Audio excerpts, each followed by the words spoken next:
That cold New Year's Eve was destined to become the biggest turning point of my life. The air itself felt heavy, as if it already knew what was about to happen. Light snow fell silently from the sky, settling on the porch railings like fragile secrets. My feet were numb, but not just from the cold. They were frozen under the crushing weight of truth I was carrying.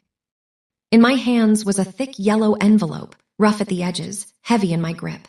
It felt less like paper and more like a ticking bomb. Inside were 300 pages of an audit report, each page another wound. Proof that my own son, the child I once protected from nightmares, was a snake in the grass. Someone who had drained even his mother's bones without a flicker of guilt. As I pushed open the heavy front door with trembling hands, warmth should have embraced me. Instead, the house felt hostile, foreign. Before I could even take off my coat, a voice crashed into me like a slap. "Where the hell have you been, you useless old woman?" My son stormed out of the kitchen, whiskey sloshing in his glass. His eyes were bloodshot, not with exhaustion, but rage. The kind that doesn't recognize love anymore. "My family and close friends have been sitting here hungry for over an hour," he snapped. "You know we're hosting a party tonight. Why isn't the food ready yet?" I looked at him quietly. My heart clenched. This was not the little boy who used to fall asleep on my chest, fingers wrapped around mine. This was a stranger wearing my son's face, a wild beast fueled by entitlement. In a low but steady voice, I replied, "I had a doctor's appointment. I left a note on the counter." Before he could respond, his wife rose from the couch. The silk of her dress whispered as she moved.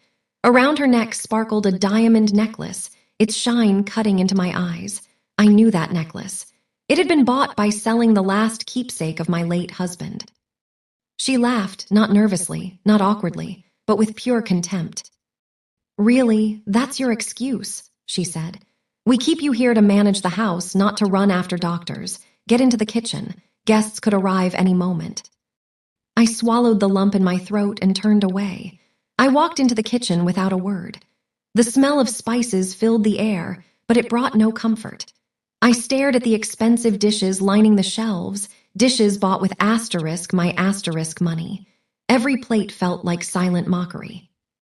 My hands paused, knife hovering over the vegetables, and my mind drifted back 6 months to the day my husband died. That day, the world had gone quiet. I could barely breathe through my grief. My son had held my hand gently, his voice soft, almost loving. "Mom, how will you live alone in such a big house?" he had said. "Sell it and move in with us. I'll take care of all your accounts. You can finally rest." I had trusted him, blindly. I sold my 35-year-old home for $400,000 and handed the money to my own son. I didn't know he had tricked me into signing a power of attorney. I didn't know that my grief had been turned into his weapon. For 6 months, I lived in that house like a servant, dropping children at school, cleaning floors on aching knees, cooking 3 meals a day, and in return, I received nothing but insults and humiliation. That morning, before the snow, before the shouting, my lawyer had opened the files. With each sentence, the ground slipped further from beneath my feet.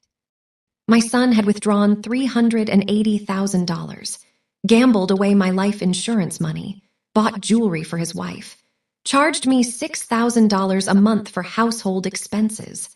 And all the while, he told the world he was a devoted son caring for his elderly mother. Standing there in the kitchen, something inside me hardened. I didn't cry. I didn't scream. Instead of cutting vegetables, I took out my phone. I made 4 calls. My lawyer. My retired judge brother. My daughter-in-law's mother. And my other 2 children.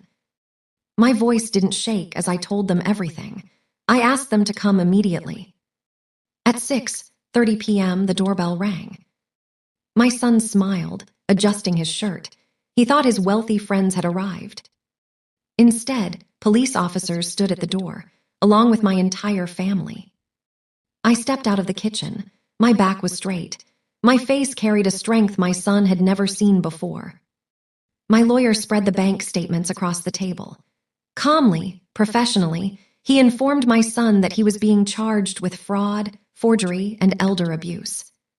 My younger son grabbed him by the collar, shaking with rage, because he too had been deceived and robbed.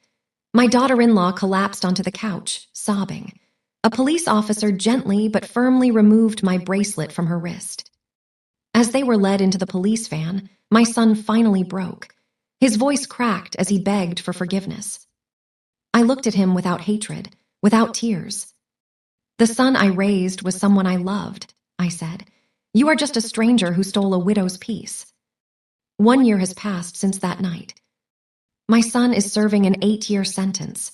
His wife, 5 years. I now live peacefully in a beautiful apartment filled with light and silence. I recovered my money, and more importantly, my dignity. Today, I help elderly people who have been betrayed by their own families. I listen to them. I believe them. I stand with them.